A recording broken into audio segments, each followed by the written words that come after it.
So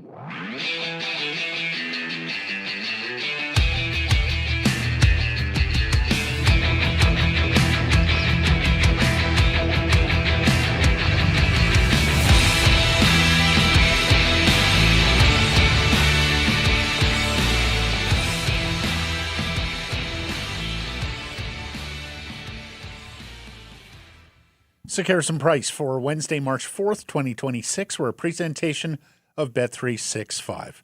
Coming to you from the Nation Network studio here at the historic Wall Center. Matt Sakaris alongside Blake Price. Two-time provincial basketball champion Mike Rogerson hitting switches and conducting things. I hate to interrupt. I think you're the wrong Mike Rogerson. Oh, no, we don't, Blake. Oh, no, we don't.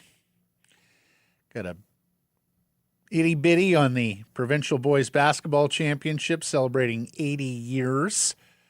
About to take place at the LEC later in the program. They named 80 for 80, their best all-time tournament players. Mike's Howard on Samura. the best No, 80. Mike is not on the best 80 for 80. Come on. But as I'm going through the list, Mike just peeps up. And he's truly Vancouver's most interesting man. All the Junos and all the stars that he's worked with. World log rolling champion. And he goes, my guy's on there. I'm like, your guy? Mike, who's your guy? Tony McCrory. From? From Ladysmith Secondary School, the coveted basketball facility. And you were on this team? And you guys won? Yeah. You guys won in what years? We won in grade 10 in 93, and then we won in 95, the AAA Provincials. The AAA Provincials. That was probably the top provincial at that point. I don't think there was a quad A. Yeah. He was the sixth man.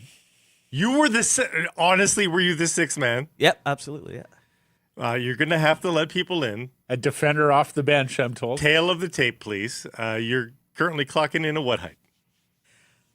It depends on the shoes. A solid 5'8". A solid 5'8". Folks, just to be clear, his the measuring apparatus used for that similar to what most NHL players use for their hockey DB? Oh, that's in skates. Sorry. Yeah, that's right. Yes.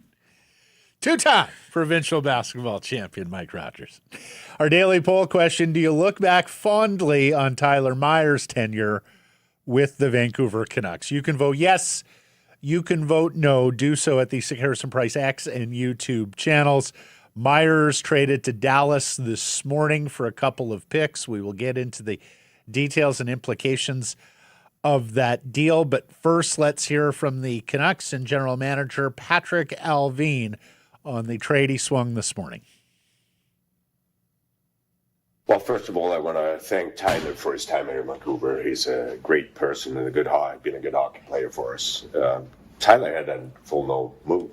So in the end of the day, I respected it. The conversations that I had with Tyler, that this was something that might happen. And I made him aware about a week ago. And in the end of the day, he signed off on this trade this morning. And look, it should be noted that Tyler Myers did the Vancouver Canucks a solid here, as Allvin noted. I mean, he could have easily said no, invoked that no-move clause, and played it out till at least July 1st when he still had trade protection. So good on him for being a company man here. As for the poll question, I voted yes. Certainly not with regards to team performance, because the sad reality is Tyler Myers was here for a whole lot of losing from these Vancouver Canucks, both in the threadbare years of the Jim Benning era and then more recently. Now, there were a couple of postseason appearances there. But with regards to his own personal story arc here in Vancouver, he came as a very highly paid, many would say overpaid, defenseman. A meat and potatoes player for a regime that valued its meat and potatoes and size. I don't think he was acquired with a meat and potatoes idea, though. Remember, this was a prolific point getter in his Calder year, and he put up some points for Winnipeg. I thought two-way. I think they counted on him to be a two-way. He ended up being meat and potatoes. Well, yes. And they paid him and had designs that this would be a top pair guy. And I Yes. don't think he ever lived up to that. Right. But from the get-go, he got on the wrong side of Canucks fans. He became the market's whipping boy. The nicknames, Tyler Miners for all the penalties he took, Chaos Giraffe for just the disorganization and helter-skelter in his own zone. Mm-hmm. But as he progressed here and we got to learn not just the player but the man, I think Vancouver Canucks fans found a fondness for him because how could you not? He's a quality human being. He turned into the conscience of the player group. He was an adult in the room, and there are not a lot of those with the Vancouver Canucks and this group. And, as Rick Tocchet always used to say, he was kind of an extension of the coaching staff in terms of his leadership with the group. So from his own personal story arc, I voted yes, and I'm very pleased to see that he gets to go to a place, Texas, where he was born and spend some time with his Canadian family moving there and living there, to be near family and play for a Stanley Cup contender. So I'm a firm yes for Myers personally, if not for the Vancouver Canucks, while Tyler Myers was a member thereof. I will echo the redemption arc was strong, even though it eventually came back to the field a little bit here in the last 18 months or so. I did not think that there was a redemption arc to be had for this player. And, Great point. And neither did I. And there's a lesson to be learned here, a little bit, for both player and situation and fan base alike, with regards to the Elias Pettersson story that continues to unfold. I don't see a redemption arc possible here. But Tyler Myers is a great example of I didn't see one there either. And so, Blake, the playoffs were a big part of that, right? Because when the areas get short and the ice gets more contested in the playoffs, particularly when you're playing half-court defense against the likes of Connor McDavid in that Oilers power play, I think Tyler Myers won a lot of people over in those two playoff rounds of 2 years ago. His last 2 years with the Jets, he had seasons of 36 points and 31 points. He had 9 goals in his last year as a Winnipeg Jet. He immediately drops to 21 points with his first 2 years with the Vancouver Canucks, then 18, then 17. Yep. Before the renaissance of a 29-point season in 23-24, which we all acclaimed. It was just a tremendous year that no one saw coming in that regard. He had already stabilized, I think, at that point. I mean, he had a plus 15 year in 21-22. But between the fact that he continued to work on himself into his 30s and work on his play, he didn't throw the towel in. Effort was never an issue. Work ethic was never an issue. That's what you're asked for. A true, honorable professional on the ice and off the ice, and Tyler Myers was every bit of that. And he found the narrow path, too, after games where we saw he struggled and he knew he struggled. He found the narrow path of being self-critical without being self-loathing. And you didn't come away wondering, God, does the guy need a hug? Mm-hmm. You came away from those moments, and they were all frequent at times. You came away from those moments going, there's a guy determined to get it right. Yep. Well, and the other thing is he often tried to put the bloom back on the rose and see the glass as half full. Yeah. And oftentimes on behalf of his teammates, too, which I think was needed given all the losing that was happening with the Canucks. Now, that he's an adopted British Columbian, spends his summers now in Kelowna with his family and spends his hockey seasons, at least till now, here in the city of Vancouver. And the other thing that I don't think can be, that we shouldn't understate, he's got a son with specific medical needs. And the family is very pleased with the care that their son gets here in Vancouver.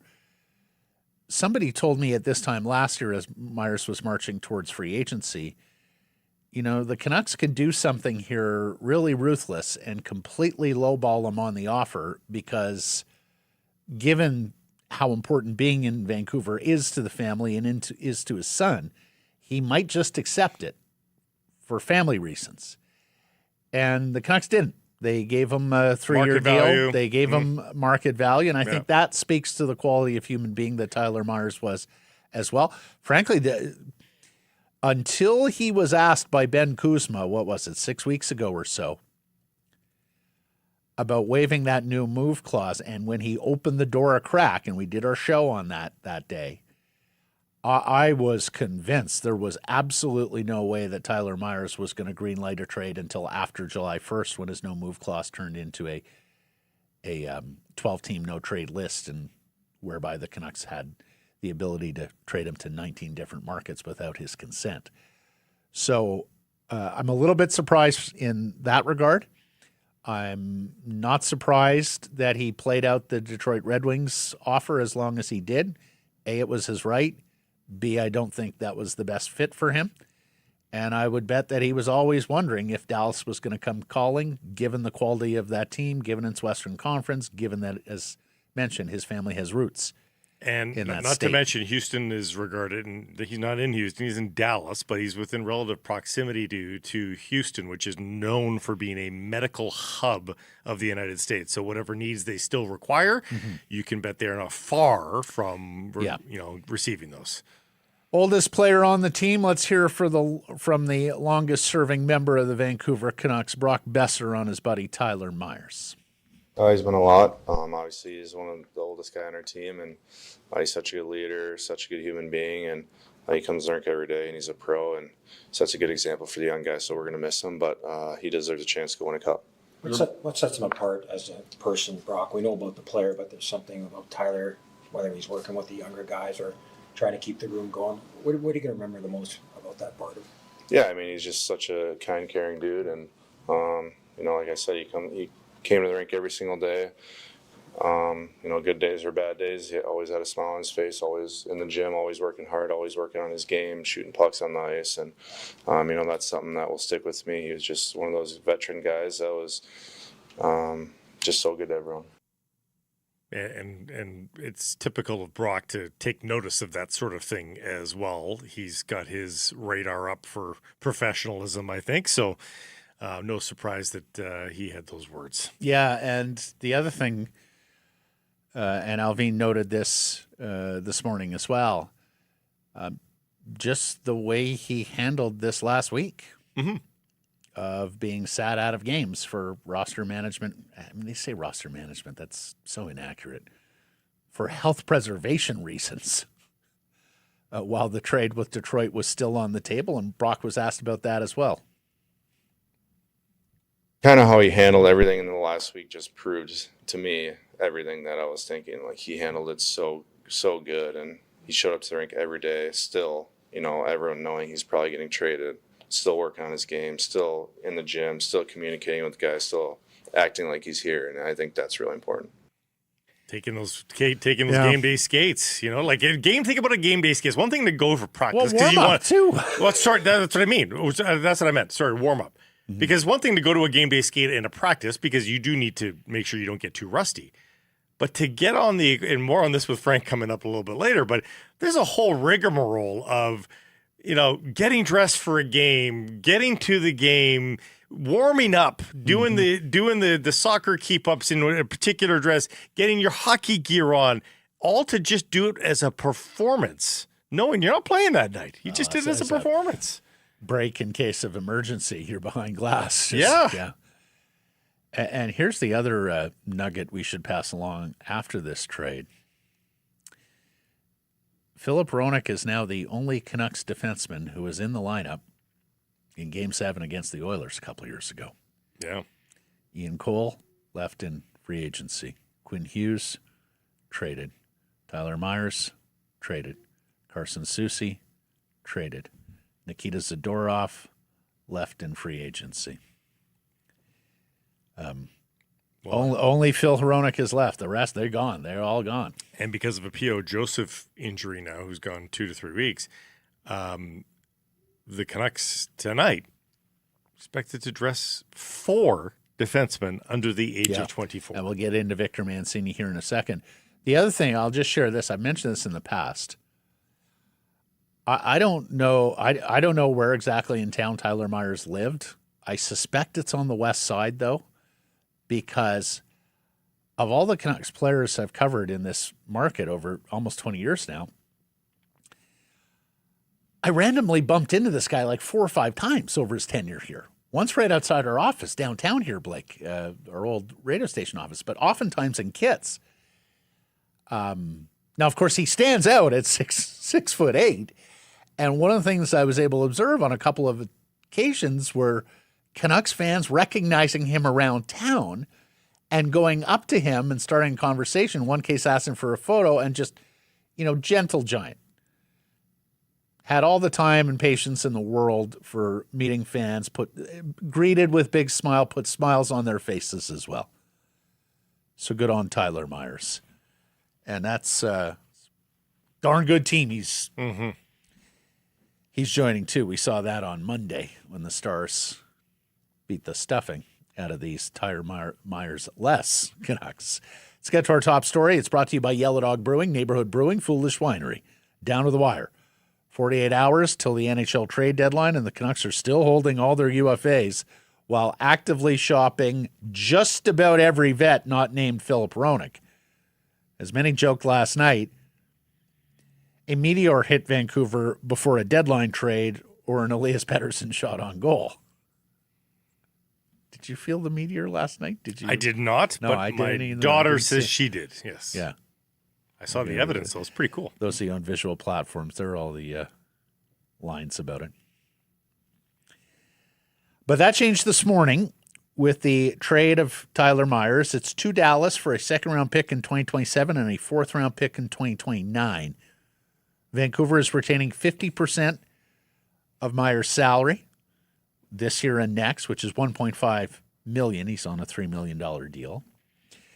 Now, that Detroit offer was presumed to be a 2026 second-round pick, but a just 2026 pick in isolation. Yeah, yes. just that. So getting a 27 second replaces the 27 second that they sent to Chicago. Have you seen any retention on the Detroit offer? I didn't see any confirmation. I did not of hear that. anything about that. Yeah. It further, I should say, replaces the 2027 second-round pick they sent to Chicago in the Ilya Mikheyev salary dump, because they do have the San Jose pick now in 2027 because the Sherwood deal. So this pick is a year later, and it's probably going to be later in the round if the Stars continue to be Presumably a powerhouse next season. That said, it comes with an additional fourth in 2029, and that indicates that the Canucks are coming to terms with the fact that they are in a longer range rebuild. They are stockpiling picks, even long range picks, with surpluses now in the 27, 28, and 29 drafts, with more picks likely to come. And speaking of the R word, rebuild, Blake, this is our first pure rebuild trade as they moved a veteran with term for draft picks. Yeah. And it shows you that their cap space is not of concern in terms of competitiveness. They are going to use cap space in order to get assets, as they did with the additional fourth-round pick, probably a part of their retention. And it's really not even as punitive as it sounds, because the aforementioned Ilya Mikheyev comes off the books, and he was already claiming over $700K in his retention. So really, if you're comparing it, next year to this year, it's only plus 750 from what they were already working with on a retention scale. Now, it is 2 retention slots. So they have one more retention slot available to them until July 1st when Mikheyev comes off the books, at which point you will have 2 retention spots, presuming they don't use another one between now and July. Well, and you would think one or more of those retention slots is used in order to facilitate an Evander Kane trade. Yes. Which probably means there is now no world where you're retaining on Pettersson, Garland, Besser. Exactly. Yes. So, hey, it might get to the point, and I'm hearing more and more about this, Matt, that Evander Kane is maybe untradeable. Dollywall is saying that they may not be able to find a home for him. Did you tell me he's sick? He may not play tonight? Alvin saying, or Foot saying he's sick. Right. May not play tonight. So, and we've been talking about this for months on this show, and got to handle it delicately because there's still nothing concrete here. But there's a residual matter with Kane in Edmonton from his days in Edmonton. There are some allegations there, and they are just that at this point. The National Hockey League months ago went to the Edmonton police and asked if they could be a party to the investigation and were denied. We don't even know there's no confirmed investigation going on there. But it's a matter that some teams were aware of. I understand more teams got aware of that this week or recently as they were investigating Evander Kane. And as we know, Evander has had a history here that not every general manager is going to be comfortable with. Now, these murmurs go back months. Yes. So presumably, if there was going to be anything that comes of it, presumably it would have already. Well, but you never know. Police investigations can take an awfully long time, right? And the other thing we should say is Evander has been the subject of false allegations in the past as well. Yep. So there is no there until authorities say there's something here. Yeah. Now, this also creates a big opportunity, capital B, double entendre here, for Victor Mancini, the oversized mobile right shot defenseman who now gets to replace the oversized right shot mobile defenseman. Mancini was recalled by the Vancouver Canucks yesterday. He turns 24 in May. The runway is shorter now than when they acquired him last year in the JT Miller trade.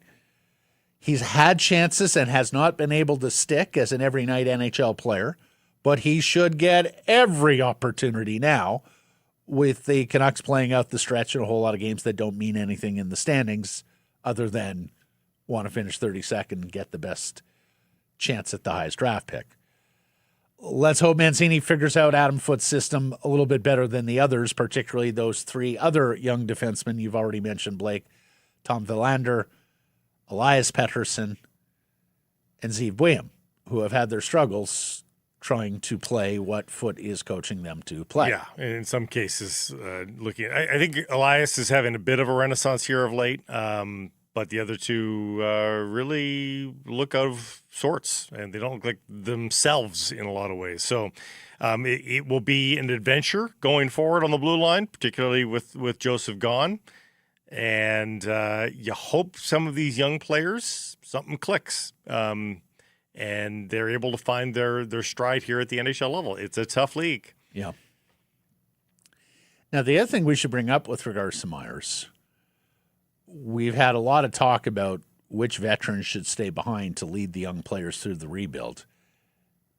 And they just moved the best candidate to do that. As mentioned, conscience of the player group, extension of the coaching staff, pros pro, one of the few mature adults in that Canucks room of, well, in a lot of cases, immature unprofessionals. He also wore an A. Canucks have traded 2 letter wearers this season with Quinn Hughes. Adam Foote was asked about that this morning after morning skate. Here's the Canucks head coach on leaders having to step up.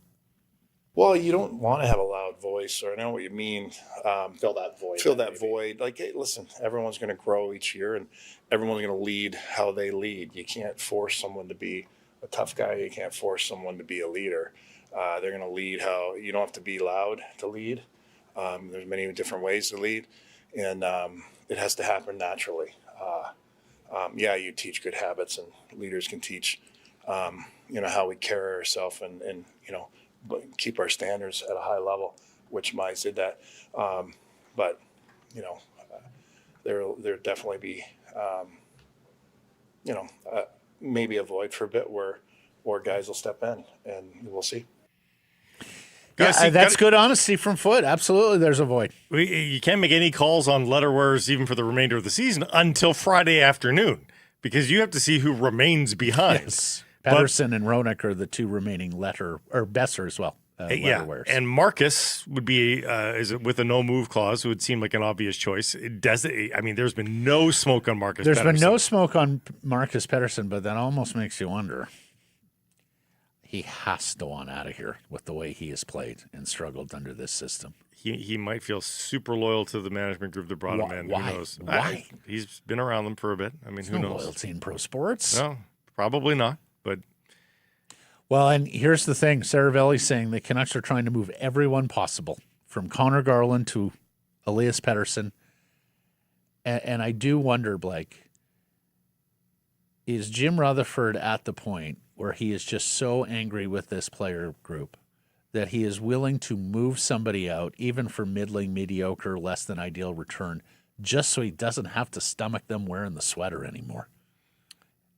well, the answer is yes. I would forgive him if that's where he's at. I think the market would forgive him as well, saying, hey, you can't put up with this anymore. No, addition by Rob Williams subtraction later is- in the show says, look, I don't mind watching them lose, but I can't watch this group lose anymore.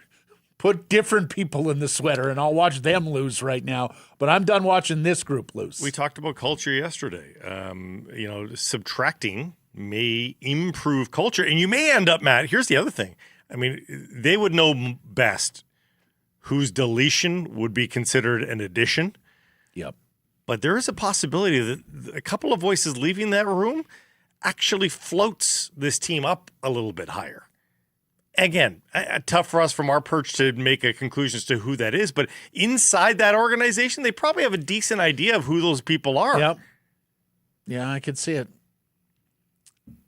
Connor Garland to the New York Islanders. We were talking about that as the show was going on yesterday. The report popped up. The reporter, Stefan Rosner, who was on that yesterday, says now, quote, stalled for now. Serious convos yesterday, but other teams in the mix. Doesn't sound like the New York Islanders are willing to part ways with what Vancouver wanted, but they do like the player. And there's also been more connections that Boston has re-engaged on Connor Garland, the Massachusetts native, who has no trade protection until July 1st. And so that is another... Look, you're almost getting down to the point, less than 48 hours here, where it becomes difficult to move a guy with trade protection because they just don't have a lot of time to decide that, unless they desperately want out, say Jake DeBrusk. It becomes a lot easier to move the guys without trade protection as the hours get thin between now and noon on Friday. I can honestly say, being deadline week and looking around at other teams' cupboards and their rosters, Matt, the scourge of no move clauses and no trade clauses has to be addressed in the collective bargaining agreement. And I know teams are blowing through no trades, as we just saw with Tyler Myers. Like there are ways around it, but that seems like a very easy collectively bargained nuance. Yep. You get X many per roster. End of story. Like if you go up and down the rosters, folks, you will come out of your couch when you realize who's got trade protection in the NHL. Like, it makes no sense. Well, and it's not good for like their we business. talked- This is a big week for the hyping of your league. we talked a week ago about hockey having a moment here, coming off the gold medal overtime games, the success of heated rivalry. It continued this weekend into platforms that hockey normally doesn't get to. Saturday night. There's another Live, hockey the movie coming out. Youngblood's Tonight coming Show, out, too. things like that. Yeah. And about capitalizing, marketing, which the league and Gary Bettman have just been woeful failures at for 3+ decades. Quote unquote, growing the game in non-traditional areas in the United States. And Blake, what does the NBA deliver on seemingly every year now? Drama, player movement. Blockbuster trades. Yeah. Massive names being dealt. Luka, KD, AD, on it goes, where the NBA just delivers these trades, player movement that gets not just the two teams and two fan bases talking, but all 30 markets. Did I read that there's 2 no-move clauses in the entire NBA? There It's were- LeBron and Kevin Durant, I think. It was Bradley Beal, believe it or not, who waived his. Yes, LeBron and Bradley Beal, if I'm not mistaken. I did this exercise, I want to say last year in advance of the deadline, Blake. and I want to say I counted something like 170 or 180 NHL players with some form of trade protection. And in the NBA, it was 2, LeBron James and Bradley Beal. Like Luka Doncic Didn't have trade protection. Like he would have been so locked down in an NHL CBA. Could have been mayor of Dallas. Yeah. Did not have trade protection. Yeah, exactly. Governor of Texas. Nick Kiprio saying the Kraken would love to add an impact scorer like Jake DeBrusk. And you wonder if that's coming from a place where Jason Botterill is so far struck out, is not able to land bigger fish. They're looking for a top-line player there. They're looking for some star power, and thus turning his attention to DeBrusk. Kiprios notes that they have a couple of UFAs there in Jaden Schwartz and Jordan Eberle, both in their mid-30s, and both players they would want to replace if they're going to leave in free agency. So I can understand why DeBrusk makes some sense there, even if he isn't their exact cup of tea or I've seen a lot of this. Choice. I've seen a lot of this with regards to Garland and DeBrusk. This will be an off-season thing and far more easy to pull off. Yep, and that's fair. Because people will consider the acquisition as effectively a UFA acquisition. This is the kind of guy we would want to get in UFA, and the contracts are, hey, none of them are deals, but they're not super onerous. The length of Garland's a little bit long, but they're not crazy cap hits. So it's just cost of acquisition, and then it comes back to what we were talking about earlier is how picky should the Canucks get when they're getting out from underneath those deals? I talked to one NHL person, executive yesterday, who said that Garland came up in their pro scouting meetings. Everyone around the table liked the player. They even said the contract at $6 million going forward is what you're going to pay for a middle six winger. Yep. They love the fact that he was an effort guy, hustle guy, play driver, made others better, and said, yeah, that's a guy that in the summer we would be in. We'd be making a call to the Canucks on that guy if he's available in the summer. And if you've got a don't want to pay the price now because the price now factors in another a cup run or a playoff run, and that makes him But if you've got they have money. If you've got a 2-year-old first-round pick that you chose 19th overall, that's like it's fine, but it's not like he's not like a blue chipper. Like, yeah, you flip that guy to the Canucks, and you're no worse for wear. Yeah, and as we always say in the summer, theoretically 32 contenders and more cap space usually. So I can understand that. Now, the market's been gummed up here a little bit by St. Louis general manager Doug Armstrong, who is shopping the biggest names at the highest prices. RG Media's Marco D'Amico says everyone across the league is backing down from the high price set by Armstrong. St. Louis hoping someone flinches, but also has the luxury of revisiting in the summer. If the price does drop, though, it could be telling. And Darren Dreger reports that Buffalo went very far down the road with the St. Louis Blues yesterday on a Robert Thomas trade, but backed off. And St. Louis does want a young centerman in return if they're moving Thomas. Meanwhile, the busiest team yesterday was the team with the retiring general manager Barry Trotz. They swing a pair of trades. They send center Michael McCarron to the Minnesota Wild and winger Cole Smith to the Vegas Golden Knights. They get a second from the Wild for McCarron, a third from Vegas for Smith. Now, those prices suggest seller's market, even though there's a lot of people talking about buyer's market right now. They also put the Canucks on the hot seat with regards to Teddy Bluger. Now, look, Michael McCarron is a gigantic right shot center having a good year. He's been mostly a fourth liner in his career. This year, he's a third liner. He's likely a fourth liner for a contender. And Teddy Bluger does not have his size, does not have his handedness. But if McCarron's going for a second, Bluger better fetch a third because he's a PK center and Cole Smith's a PK winger who also gives you very little offensive. He plays with a lot of heart. I think they're different profiles, but I don't think the size alone for McCarron makes him that demonstrably better than Teddy Bluger. Like, what's Bluger playing per night here with the Canucks? McCarron was up to 14 and a half minutes. I would guess Teddy Bluger's at least that right now. For Nashville this year, which is the most he has played. Oh, Bluger's playing 16-60. Yes. Yeah. Yeah, he's played a ton. Of course, Bluger was playing in lineups where the Canucks were trying wingers down the middle.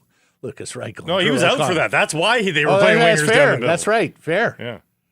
Yeah. Panthers lost again last night, and according to Pierre LeBrun, they're going to be sellers now too. And more sellers. yeah, eyes on 37-year-old Sergei Bobrovsky with 2 cups and 2 vests. He's got a 16-team no-trade list. Vegas, Edmonton, Montreal, goaltender, anybody. Maybe if you don't get Jordan Binnington, he's the fallback line. Poor Doug Armstrong. He's trying to move Binnington to Vegas, and now all of a sudden Bobrovsky's available. You know McCrimmon's going to take advantage of that. It could be a power play, though, for the Panthers of, we want to re-sign you, but be reasonable. You were overpaid for a lot of years there. Yes, Give us a deal here. Right. Come on. And it's going to be interesting to see what happens, Pierre LeBrun says, with Simon Nemec. The Devils are taking calls on the 2nd overall pick from 2022. And he says no shortage of teams checking in. Jersey wants upgrades in their forward group in a real way, and Tom Fitzgerald has said he wants to make a hockey trade. That's an interesting one for the Canucks. Does Garland get you Nemec? Nemec supporters love him.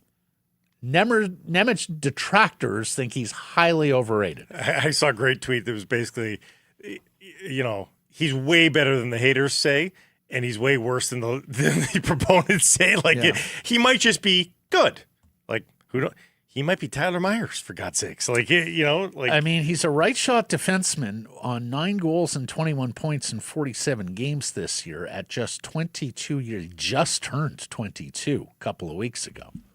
Yeah, I think there's an NHL player there. Pedigree. Oh, there's definitely an edge. I mean, he's already a half point per game guy almost. Honestly, Blake, the outcomes here, I think, are still first, second, or third pair. I think the detractors would say he's second overall. Could be a second pair, but more likely a third. I think the proponents say no, could still be a first pair guy. I think the biggest problem for him is he's a second overall draft pick, and so he gets viewed through that lens, and I get why. But it's not like you're talking about a bust here. He's just not going to be a second overall pick. I mean, he had a step back sophomore season after having a good rookie year where he played 60 games, got 19 points, and he's actually logged pretty decent ice time too. And this year's gone pretty well. It's just about price because we're still not so far removed from his draft class. He's still on his ELC, for God's sakes. So they're still going to want to extract a lot of value for a guy second overall. Yep. What's up with the Yellow Dog these days? They've got a new wine from Foolish that I haven't heard about yet. Is it actually under the Foolish? It is, yeah. Mm-hmm. The Wanderlust Bubbly Red. Thought because it was bubbly that it might have been under one of the other flags, but it is a Foolish product. Wanderlust Bubbly Red, an ode to a classic Lambrusco. This Bubbly Red from Foolish is a blend of bright acidity, ripe fruit, brilliant bubbles, notes of cherry and raspberry. It's a sparkling wine that takes you on a voyage, and if you can tell, some of these palettes that we're rolling out these days hint at spring. And I didn't know that this was a thing, but some of my weather follows tell me we are into meteorological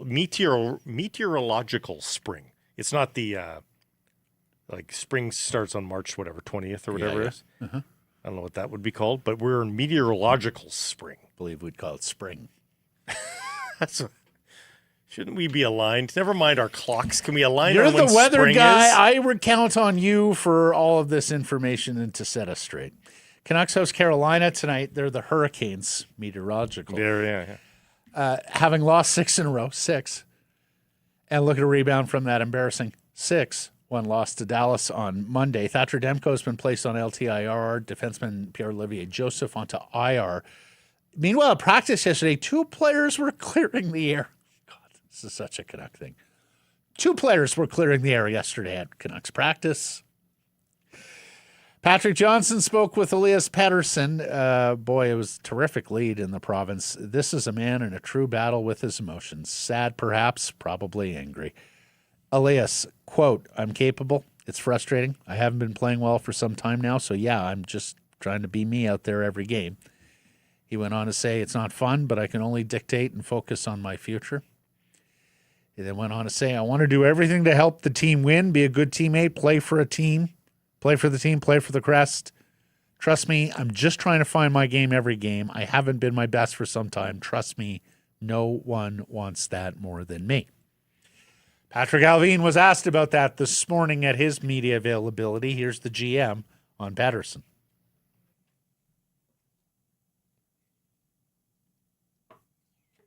I don't think his production is where he wants to be or where we want to be. I do think that he's been working on his two-way game. I think he stretches where he has played really well, two-way hockey.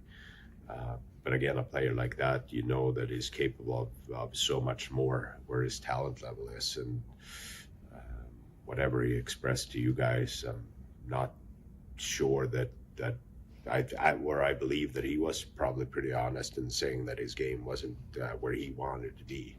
That being said, it's easy to say that you're going to be better, but what are you actually going to do to be better? And I think that the action is something we want to see. We want to see the players working with it.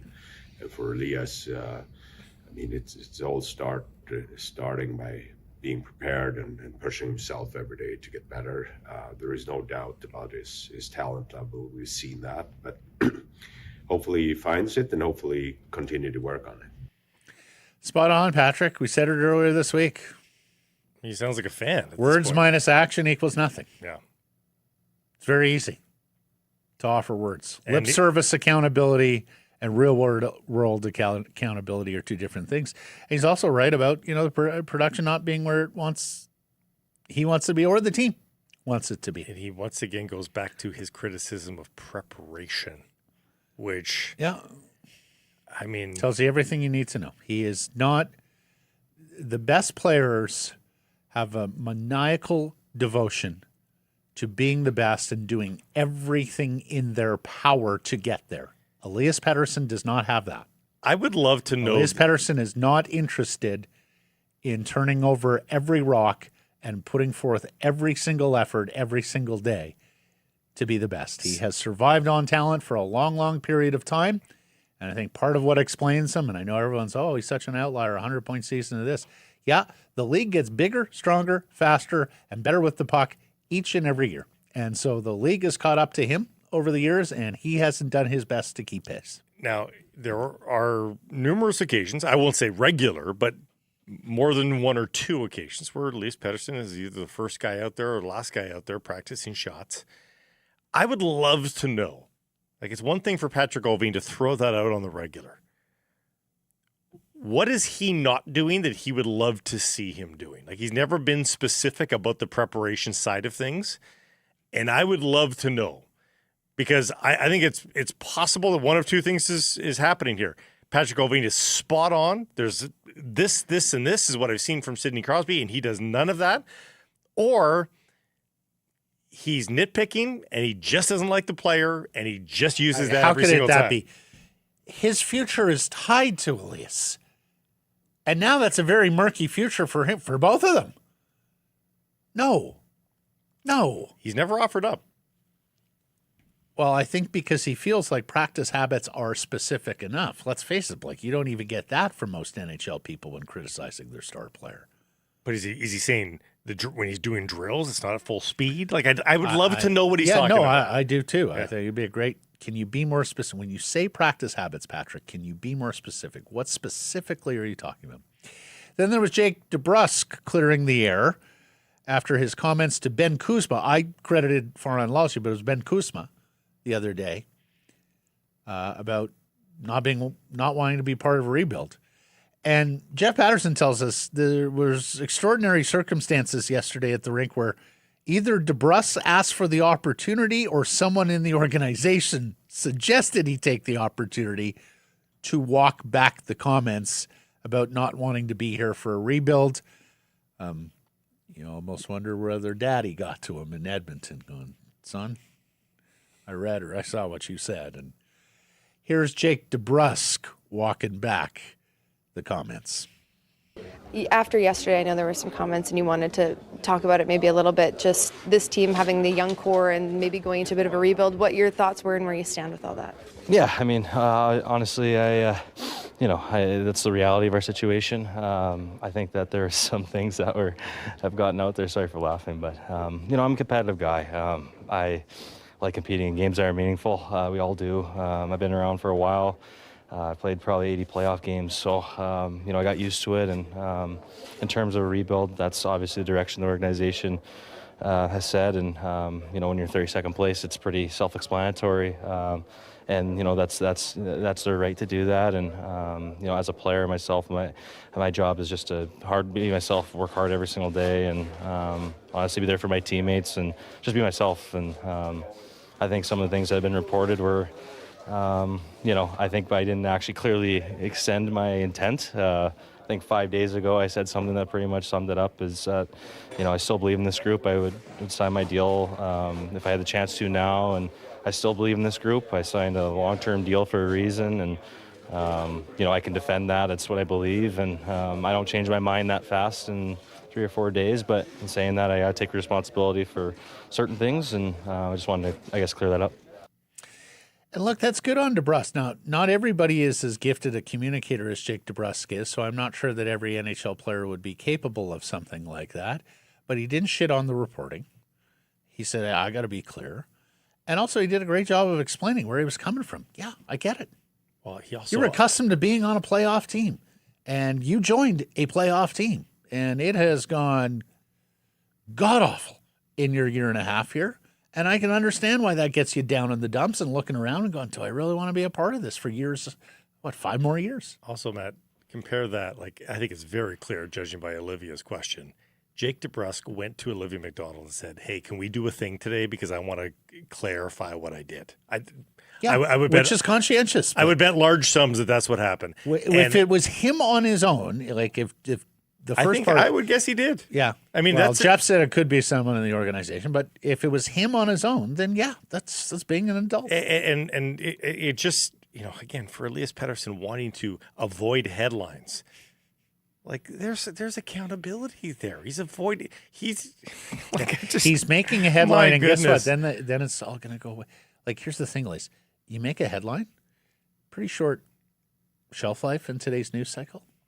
That goes away. And I think what Jake DeBrusk was ultimately saying was, I'm not okay playing in a rebuild because I don't like playing meaningless games. I want to play, That's right. So I think every hockey player would say, I don't like playing in a rebuild. I think the question more now pointedly could be, are you patient enough to wait out this rebuild and play for this team on the other side? Yeah. And it sounds like he's saying, yes, I am to that. Kiefer Sherwood has a new deal with the San Jose Sharks. They give him 5 years at $5.75 million. Blake, this far exceeds what we were talking about in terms of re-signing Kiefer Sherwood and the lengths the Canucks could go to. If they were going to 5 years, you certainly couldn't go to 5.75. And this guy's 31 years old. And I think our far bookend was 5 by 5. Yeah. So this graduates that. Yeah. And, somebody told me the NHL GMs, after showing great discipline last year, are going to spend like drunken sailors this offseason on middle six players. It looks like that has started, but of course, San Jose was over a barrel there. They had given up 2 second-round picks to the Canucks to make this deal. They've won 3 in a row. Sherwood's now playing well after coming off the injury. So there was a lot of leverage in the Sherwood camp, and they squeezed every bit out of Mike Greer and the Sharks. I want to be clear before I get Jake DeBrusk. We had a parameter of where we thought the contract would land. 5 by 5 was sort of our outside boundary, I think, on where it could land. Mm-hmm. I would not have signed him to 5.5. No. 5 by 5 if I was the Vancouver Canucks. Not even close. Well, no, not in this situation. No. Not for a 31-year-old. No. Well, and especially a 31-year-old, is the goal scoring going to continue through the duration of that contract? No guarantees. But ecstatic for Kiefer because he's such a late bloomer. Oh, he just set his generations up. It's great. And Greg Wyshynski with the column that some NHL teams aren't happy with how the new CBA's expedited salary cap rules, quote unquote, the playoff cap and the LTIR, are impacting the trade deadline. One unnamed NHL executive says to ESPN, teams made plans, and then in September, the league changes the rules. It's Bush League. All of a sudden, if you're one of these teams that's kind of planning a certain way, they just change the rules on you. I get that to a degree. It was a little late. It was. I was surprised it was Bill so Daly effective immediately. did say, look, we put them on notice and said this could be the case, and it kind of like with diving contracts, right? But I would argue it was more Bush League the way it was going the way it was going with the LTIR overages, which markets like teams like Vegas, teams like Tampa, teams like Florida had exploited, and it was exploitation. I find it ironic too. The year that they institute this, one of the teams most guilty of this stuff was Florida Panthers. And Matt, it just so happened that Barkov, like if they were headed for the playoffs, which they're not, Barkov was going to be touch and go. Like he has a legitimate LTIR injury. And there was a world in which Barkov could have dropped into the second round if they were Mark going Stone there. a couple of years ago was preposterous, like the Kevin Nash meme in the wheelchair with the fake cast. I mean, it was just they were making a mockery. Tampa, the year they won, was what, 17, 18 million dollars over. I mean, they were making a mockery, violating surely the spirit of the rule, if not the rule itself. So it was imperfect on behalf of the National Hockey League. They're not the most precise league. Imprecision is a failing of this commissioner and his regime. But I think it was the lesser of two evils. By the way, just some breaking news here. It's holding out for roster management season. Players around the league being held out of action. It sounds like tonight, there's 2 more nights of action in the NHL before the deadline. If you're a fan of third line grinders and UFAs to be, you may not see them at your local hockey game. Well, the bigger question, am I going to see Robert Thomas? I'm going to see Jordan Kyrou and some of those guys, Nazem Kadri. And the other day we played that TikTok of presumptive number 1 overall pick in 2027, Landon DuPont, the defenseman with the Everett Silvertips who grew up in Calgary and yet said he was a Canucks fan. And you had provided the context that his family said, look, anyone but Edmonton. And he said, okay, but he didn't pick the Flames. There was an update here that I missed from The Athletic. DuPont, yeah, I'm sort of a Canucks fan. Though ever since Hughes got traded, I don't know if I still want to be with them. They've got Zeev Buium, though, and I really like his game. I think got to keep Zeev Buium through till next year's lottery.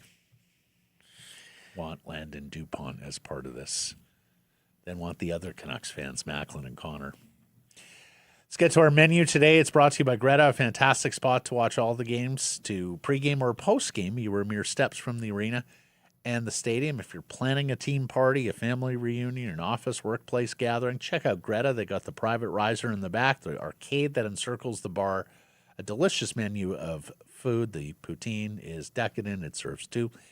For more info to book your event, go to gretabar.com, Greta 50 West Cordova. Let the games begin. Frank Corrado is going to join us here on the trade as well as the state of the Canucks with management shop and all the veterans except for Roenick. Rob Williams, very strong today, talks about the trade, but Elias, what's his game plan here?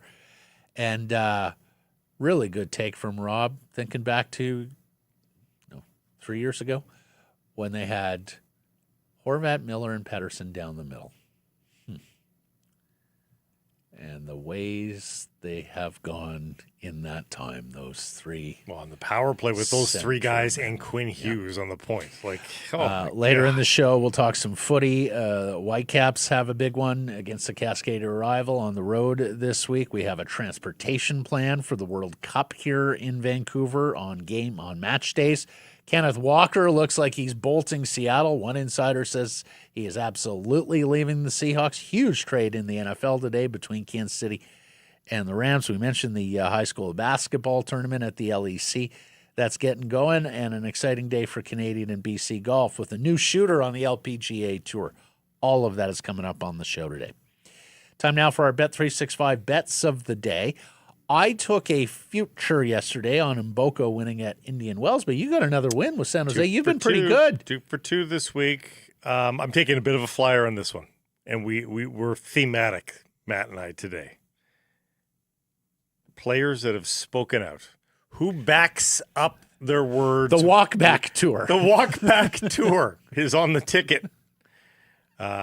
Before you scoff, I understand what I'm doing here. Still willing to roll the dice. Well, you get more value each and every game. Anytime goal scorer. Oh, Matt, since I looked at it. Oh, my God. It's even gone up further. For both of us. We both got a bump. I'm DeBrusk at plus 325. No, it's plus 350 now. There you go. Jake DeBrusk, plus 350. He wants to be here or he wants to trade. Either way, he's motivated to score. Elias Pettersson has had to talk a lot about his struggles this week. He, too, went from 325 to 350 since we last looked at it. So plus 350 for both of us. Right. Elias, stop fighting the media. Fight the opponent. This segment, a presentation of Bet365. Whatever your bet, never ordinary at Bet365. Download the app, get in on the game. Use code NATION. Please use NATION, the code, when doing so. Must be 19 or older. Please play responsibly. Frank Corrado, next.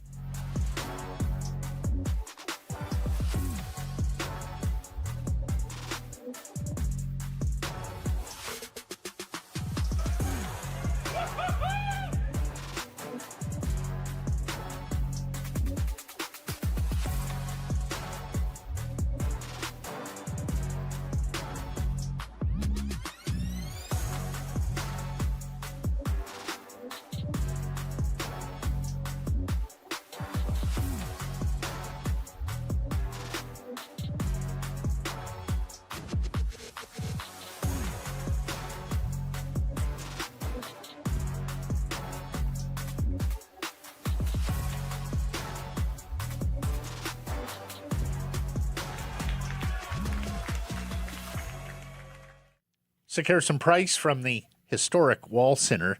We now join TSN hockey analyst, former Vancouver Canuck, Frank Corrado, who looks very much like he's heading to the rink. Do you have a cup of coffee in your hand? You look, just put a trench coat and get a cup of coffee, and you look like you'll be heading to the rink in that toque. I know. This is like the ultimate hockey player look, right? Like hoodie, toque, hanging out inside. No, the truth is I'm having a bad hair day, so I didn't feel like wetting my hair right now.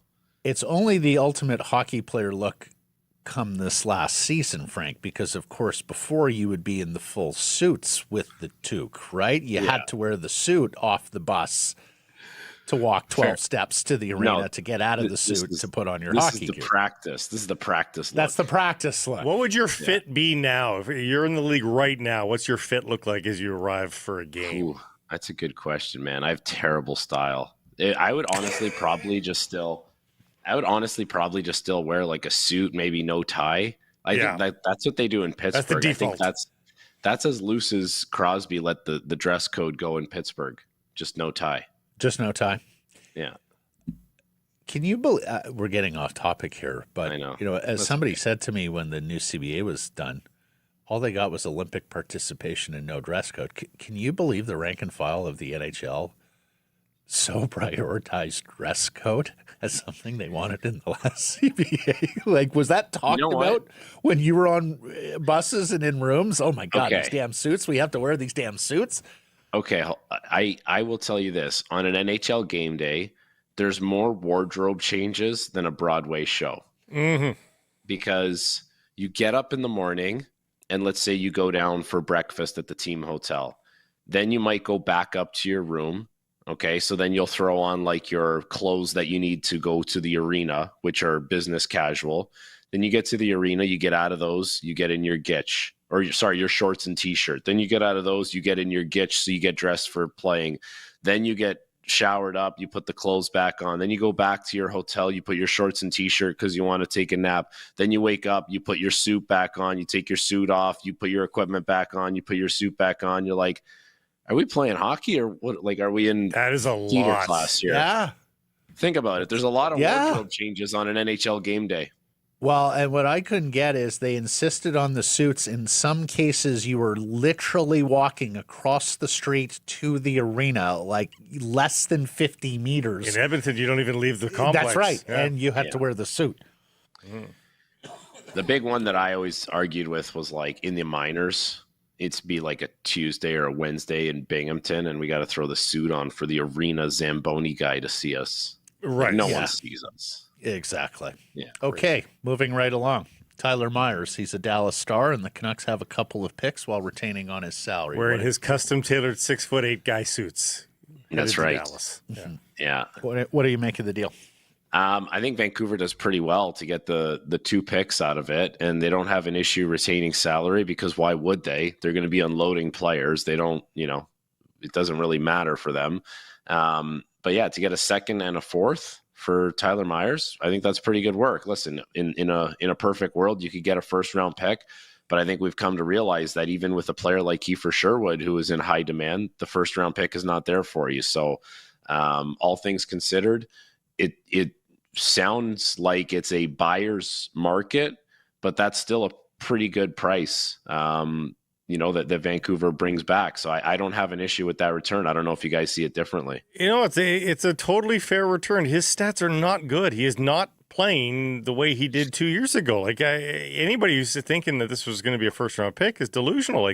This is bordering on very good, I think, return. I mean, the fourth round is absolutely just sugar for me. He is a second round pick return guy every day of the week for me, and nothing more and nothing less. They do have to retain, too, a little bit of penalty. So I will say 2 things. I agree with everything that has been said.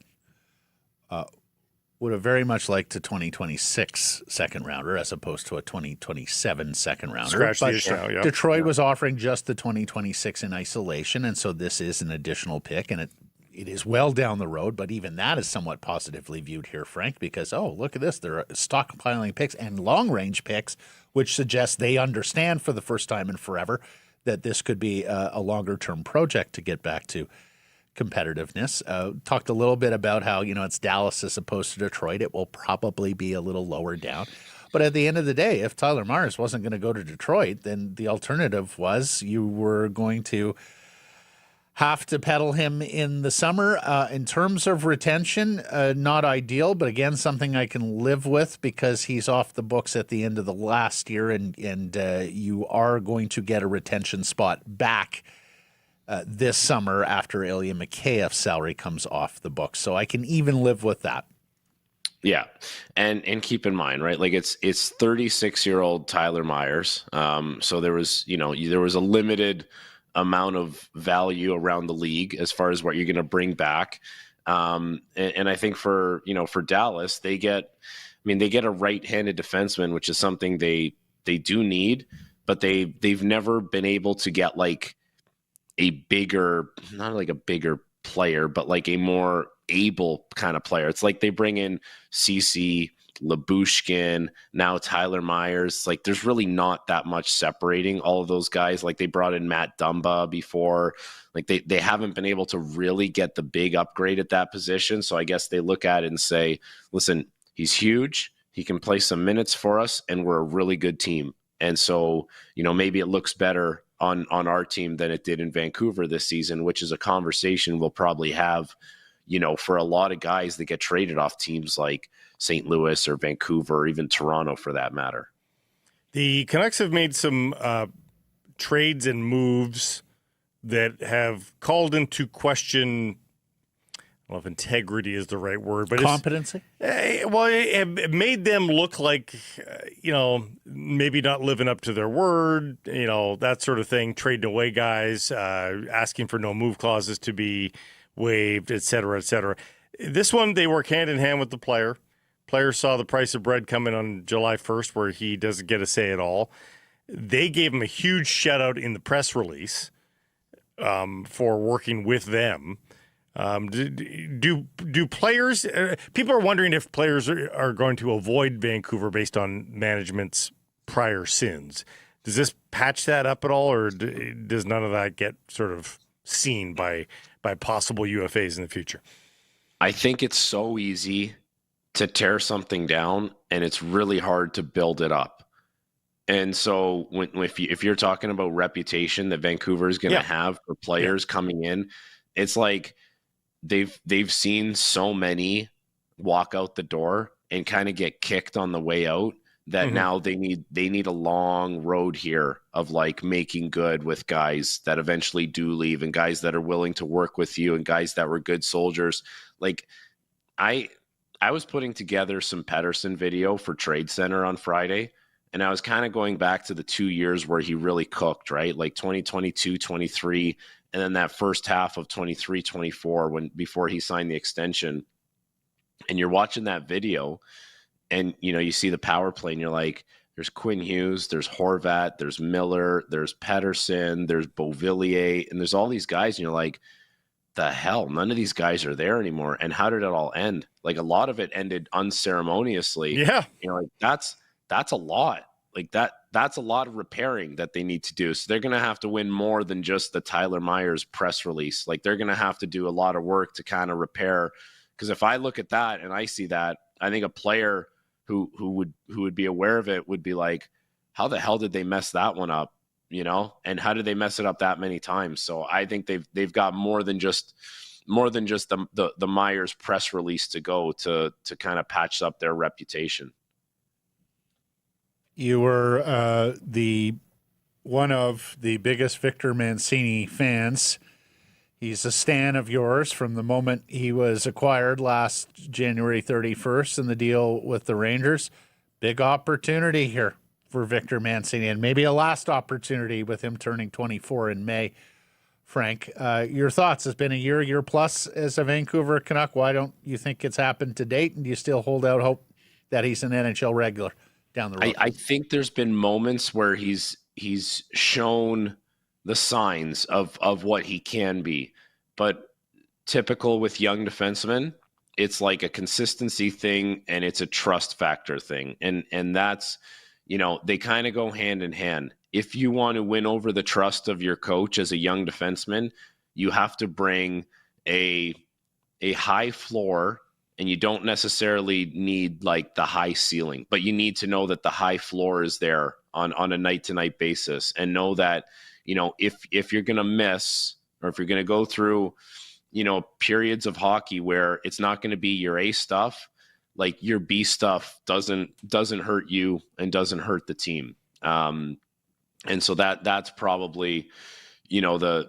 I think the most appropriate conversation around him is that, you watch him and sometimes there's some really nice things that he does with the puck, and he's really assertive. It's just, you can't really have the up and down. Like, you can't have the yo-yo, because essentially, like, you have to take someone's job, and someone else's job might just be keeping things steady at that position.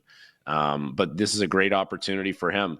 And this is, where it sucks playing on a team like that is going to lose a lot, and you're going to see a lot of players go, but you almost have to have your own singular focus. And it's not a selfish thing. It's not like you're just thinking about yourself and not the team, but this is where you have to really lock in and say, I'm going to make my mark, and I'm going to try and take this thing. And that'll be, mostly up to him now, whatever's in his control, at least. Everybody wants to see young players take over here post deadline. But this is a really tough atmosphere right now. And like on a night-to-night basis, there is no bright lights here. They've got 9 games without scoring more than 2 goals. Like, so the chances of any one player looking great and having a multi-point, like, nobody's having multi-point nights on this team right now. You're only getting 2 goals maximum per night. What's that going to be like for Canucks fans to watch that, but also for these young players to be in that when this team is so bad, they literally can't have a good night. They can have a good moment. They can get a goal maybe, but they're not going to have a good night. No, it's tough. You feel like you never have the puck, and you feel like some of the plays that you want to make are just, they're not available to you. And the mistakes that you make are coming back. Like, that's just the reality of where they're at right now. It's not a good feeling. But someone will look good. Like, that much I can guarantee you. Like, there will be, I don't know, whether it's 2 or 3 guys at least out of the next, 20 games, there will be guys that we sit here and say they looked good. It's just the reality of it. Hope so. The challenge is, the team clearly needs to make changes, and they don't want to be bad forever. So they're going to try and get better. So you have to, with your play, convince the general manager that you don't need to go address my job. Like, I can do it. Go address his job and that guy's job. But that's a hard thing to do. And you have to hope that your play is convincing enough that they're thinking the upgrade is not with player X. The upgrade is player Y. Yeah, and that could be made more difficult by this Adam Foote system that seemingly none of these young defensemen have been able to get, Frank. And I want to pick your brain on this because Victor Mancini enters this chat alongside Zeev Buium, alongside Tom Verlander, alongside both struggled. Elias Pettersson, who have all struggled, if not regressed, this year. As a defenseman and a guy who was once in those skates, right? As a young guy trying to make it work in the National Hockey League, what are you seeing out of this defense core? What are they being asked to do? And what seems to be the big problem with them getting it down pat? So for young defensemen, and I remember this, pretty vividly, it's all about, do you make the right reads? Like, do you make the right reads when to step up, where your gap should be set at? Like, where do you apply pressure in the D zone? Where do you hang back if you have to? And eliminating the gray area helps young players. For Vancouver, it's not just one thing, right? Like, clearly there's a lack of offense, there's a lack of energy, there's a lack of jam, there's all kinds of stuff going wrong. But with the defensemen specifically, it feels like there's a little bit of like we're caught in the middle. Like, we don't know exactly what we should be doing, and we're unsure of our reads. Whereas if you play on a team that's really good and it's like there's rules in place, it's like, we're doing this no matter what because we believe in it and it works, and just trust us. Like, Vancouver doesn't have that this year, clearly. And that's where, young defensemen start to second guess themselves. Maybe they try and do a little too much, and then, they got burned trying to do too much. So now they're going to be, a little more conservative. Oh, now I got Burns sitting back. So now I revert back to and then you get caught in the middle. And I think that's where the Canucks D-core is right now, where they're unsure. There's a lot of gray area, and that's where they're living. They're not living in the world where it's like, these are our principles and these are our rules and we got to do it every time. They're living somewhere in between. The Myers deal was the first truly rebuildy trade, because a guy like Kiefer Sherwood was a UFA to be. We now learn that Kiefer Sherwood gets 5 years at $5.75 million by the San Jose Sharks. Whoa. Very rich. So the Canucks clearly made the right choice there, as if there was any debate. And really, I feel good for the player. And I don't feel bad for the Sharks because they've got so much cap space. It's crazy. But back to the Canucks part of that, Frank, there's no way a team like the Canucks should want to make a deal like that. This is also great trade craft by the agent. Bringing it up to 2 days before the deadline in fear of losing them over spending 2 second-round picks for effectively a rental. Sorry, that's a big salary. Like, that's a lot of money for a guy whose production is not necessarily guaranteed every year. Like, we talked about it. I think you can guarantee that you're going to get the hits, you're going to get the feistiness, but to expect that kind of goal production, it's not a guarantee. But that is a lot of money. And I'm not going to sit here and quibble over what the Canucks got back, because in a perfect world, I guess you could say, if a guy warrants almost $6 million on the open market, how is he not worth a first-round pick? Like, I think it's valid to have that conversation if you're trading away a guy who's, a team is valued as a $6 million player, essentially. But I don't know if everyone's lining up to give him $5.75 million. Like, that could just be unique to San Jose because they have all kinds of cap room, and they really see the value in needing a player like that. Like, it might just be unique to them. He finally gets on the board last night with his first as a Shark. He had a 2-point night, so good for him. He's 31 later this month, too. About to start a 5-year deal. That is most interesting. From Mike Greer. They are shopping all of their vets, Frank. Everyone, except for Philip Hronek. Like Elias, Connor Garland. Even there was a report from Drager and Brock Besser last week. Yeah. Like, I just want to get your 2 cents on a team that sits here that thought it would be competitive at the beginning of the season and is sitting here on March 4th looking to effectively liquidate the roster. I remember talking to you guys at the beginning of the season and thinking that the Canucks were not as good as they were 2 years ago, but certainly not as bad as they were last year. And they're somewhere in the middle. And somehow it got worse this year. And now it's to the point where, you used to have a number one center, a number one defenseman, and a franchise goalie, all things that you build around. And now you don't have that anymore. The number one center doesn't play like a number one center. The franchise defenseman is gone, and the franchise goalie's hurt again. And so, you almost kind of just throw all these names out there and say that, like, hey, make us an offer. Kick tires on guys. You need power play help? We have Jake DeBrusk. You want someone with a good shot on the right wing? We have Brock Besser. Like, we're open to anything. I think the Pettersson thing is going to be pretty fascinating. Like, for a guy that plays his position in the organization and makes that kind of money, like, for instance, Robert Thomas, right? St. Louis wants to dangle him out there, and they would be expecting the equivalent of like Michael Hage, Caden Gooley, and plus picks, right?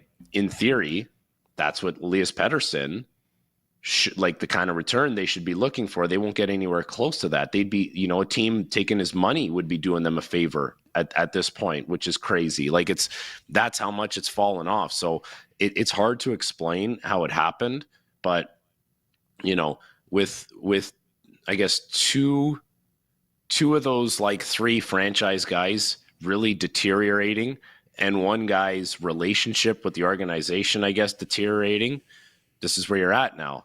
And it feels like everyone's kind of looking to pick this thing apart, and it's not wrong to pick it apart. You just have to eventually build it back up. Pettersson has had two media availabilities this week. One that sort of got a little bit deeper inside his brain.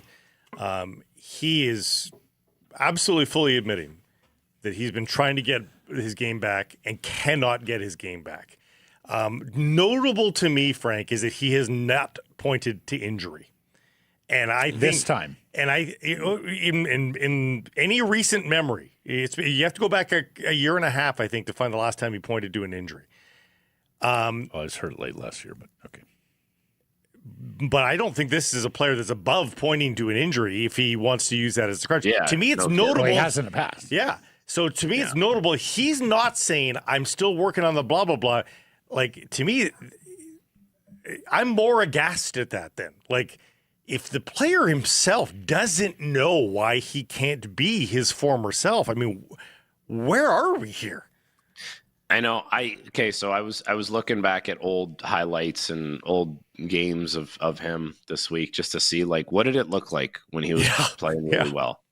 So, like, he used to play with Kuzmenko, he used to play with Mikheyev, and he was surrounded by pace, he was surrounded by speed, and he was surrounded by puck skill, right? Okay, so he's not surrounded by that anymore, and at the same time, that's part of it. That's part of it. His pace has fallen off so much. He'll try and juke someone and shoulder fake someone and then go around them, and it's so low percentage. It never seems to work anymore. All the stuff that made him like so slick, it's not really there. How do you explain how it falls off like that? It's not just one thing, man. It's injuries that you had in the past coinciding with a team on decline and line mates that worked for you that aren't there anymore, and you can't adapt to change and you can't adapt your game to be productive. Like, it's all this stuff. It's a perfect cocktail. Yeah. He might have a different answer because he's the one living it, but I think that's what we see when we watch him play. Like, it's cascaded here for a while.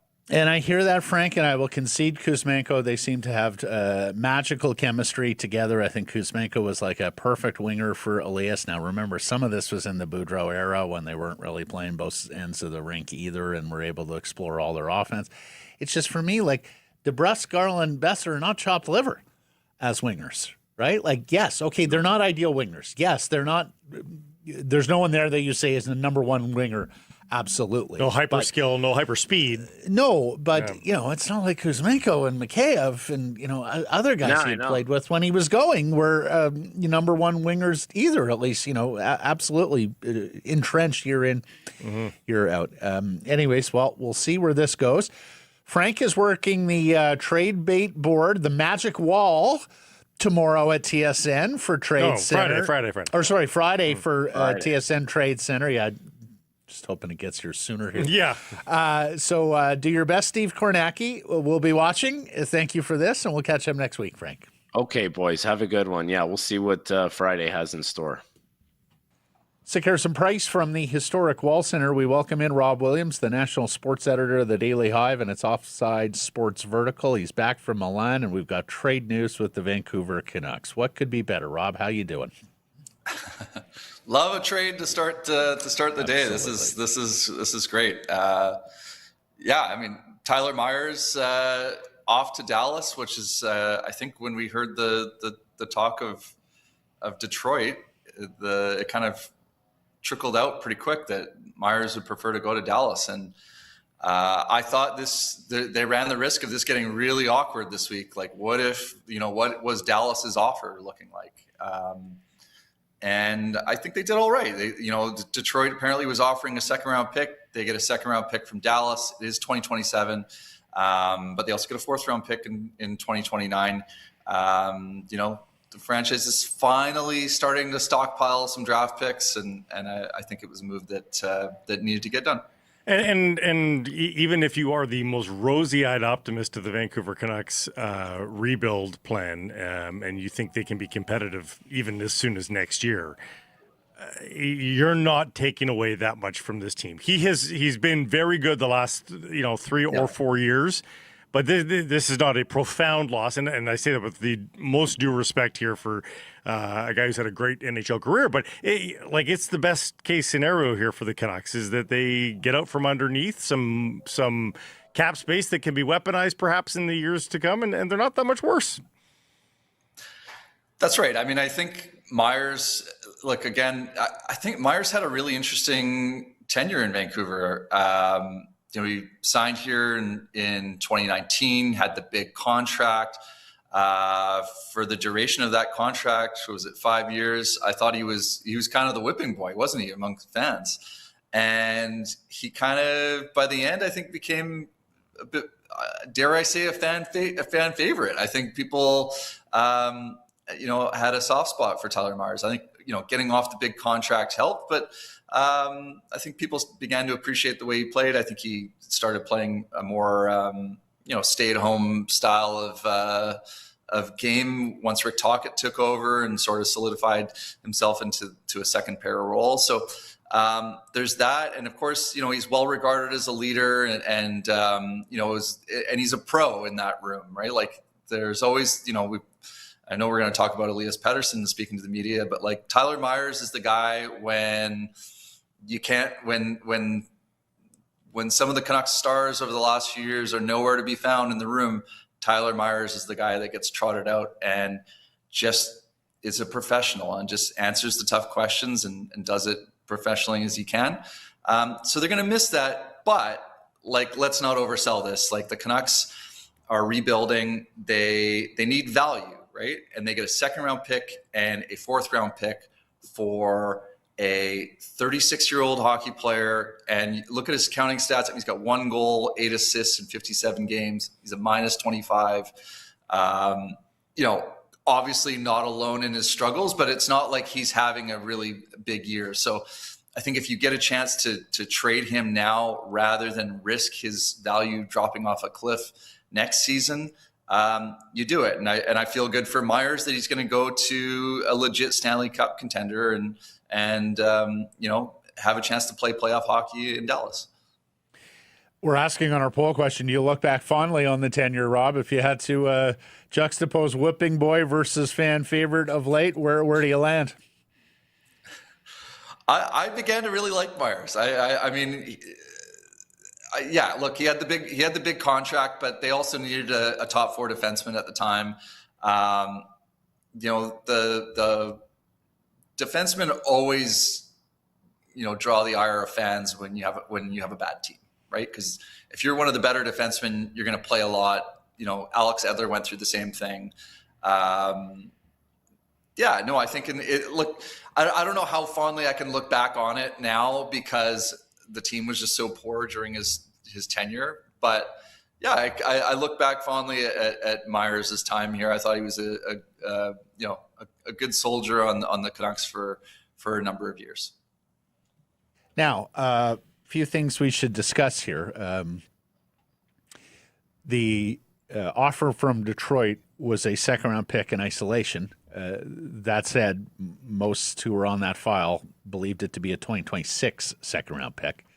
This is a 2027 second-round pick. Now, I know Dallas has a big decision to make with Jason Robertson this coming off season, and so who knows what next year will bring for Dallas, but I do think it's probably fair to say that Dallas pick is going to be quite late in the second round next year. But as we said, they only have the one next year because it's just the San Jose one. They don't have their own Indigenous pick next year. So this puts them 2 this year, 2 next year. Right. Now, the Detroit pick right now is 55th overall. The other thing is Dallas does have its 2026 second round pick, so they weren't able to mine that out of Jim Nill, the former Vancouver Canuck, and the Stars, but they get a fourth rounder to boot, and a fourth rounder that's well down the way, and a 2027 pick. That also is a signal to me, Rob, that maybe they aren't thinking this will be a quick touch of bottom and that they're going to be able to recast and get competitive as soon as next season. Yeah, I hope not. I think that their play down the stretch here, if that's not hammering the nail home that this is not going to be a quick fix, then I don't know what would.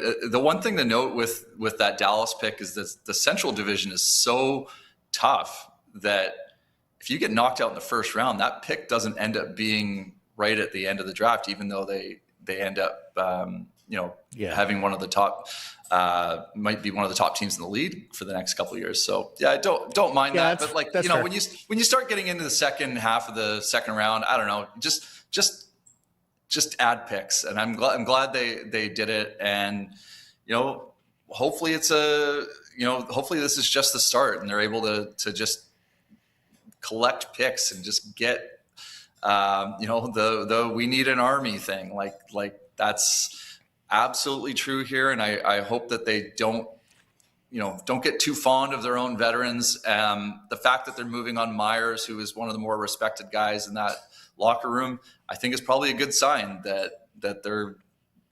this is a pretty well a fire sale coming into the deadline, isn't it? Liquidating veterans with term they've been allergic to that, right? Like, it's one thing to trade away UFAs, but liquidating a veteran with term, that's sort of the new frontier for this team, isn't it? And really, in franchise history, you go back, and that has not been a common thing to happen. That's right. And I think that they're in a position right now where you've got to extract value. First of all, any pending UFAs, get whatever you can for them now. And then anybody else, try to extract value. And in the off season, go try to find another Tyler Myers as a UFA. Go find a reliable defenseman that can eat up some minutes, help your young guys be good in the room and all of that. And I'd love for them just to clean house with all the guys that have done so much losing here together. Just get them out, right? Get new guys. we can watch them lose again, but I can't watch these guys continually lose. Let's see some different guys lose in a Canucks uniform, please. So I'm joking a little bit, but I don't know how much I'm joking, because they need to get value for the players that they have here. You can find somebody else to fill that place in free agency through, low cost acquisitions, through trades. I think that's got to be the way forward for this team. Yeah, and a few other things that we should note here. Number one, this is Myers doing them a solid by waiving that no-trade clause. Yep. Now, as everybody knows, or most people know, Tyler Myers was actually born in Texas, Alberta family, but his dad moved down there, and his mom continues to live there with her new husband. So there are roots in the state of Texas from Tyler Myers, but he does do them a solid. He could have invoked the no-move clause, right, and played this out a little further. The other thing that we should say here is now opportunity Victor Mancini for a big mobile right shot defenseman in the Canucks everyday lineup. He was recalled yesterday. Rob, your thoughts on Mancini and the opportunity that awaits him?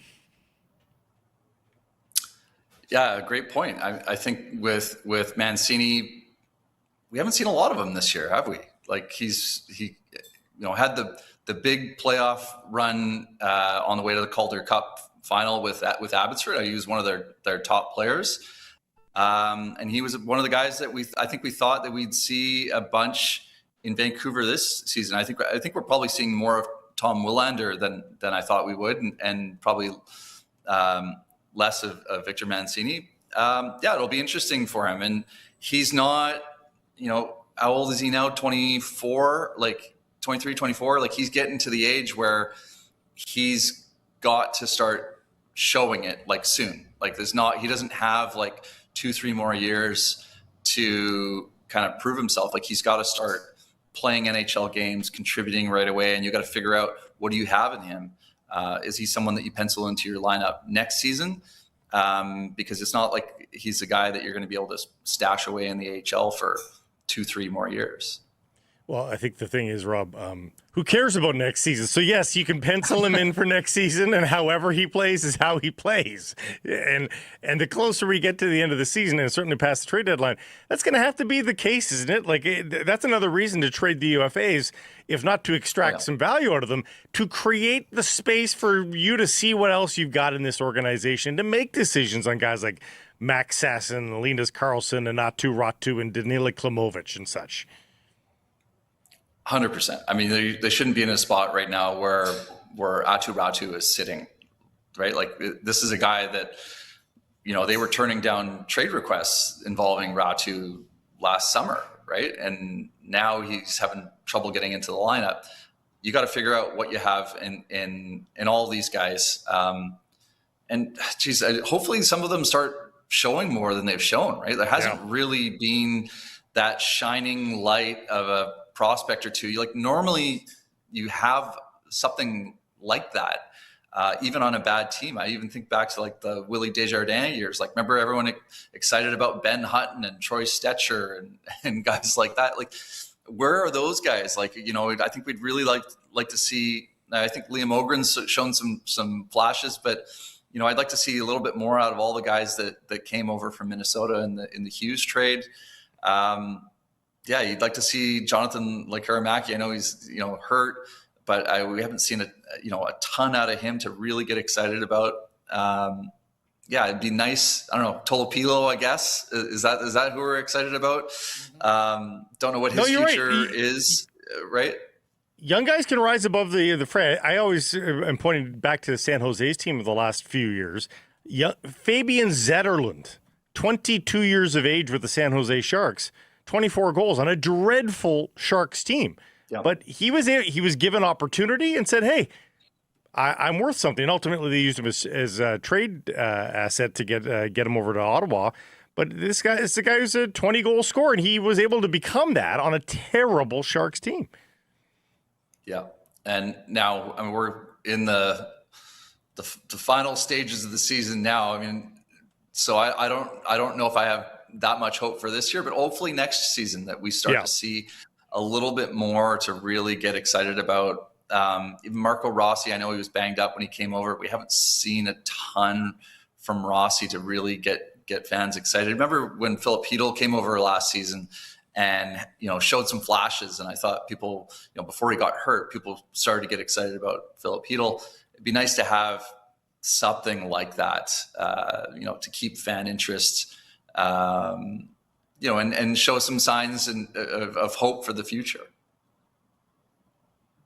Elias Pettersson, what did you make of what you heard from EP40 both on Monday and then again, or I guess, yes, on Monday and then again yesterday? Yeah, on Monday, I mean, I was, I wasn't in the scrum. I saw it on, I saw the video like everybody else. I mean, blown away at just the attitude, right?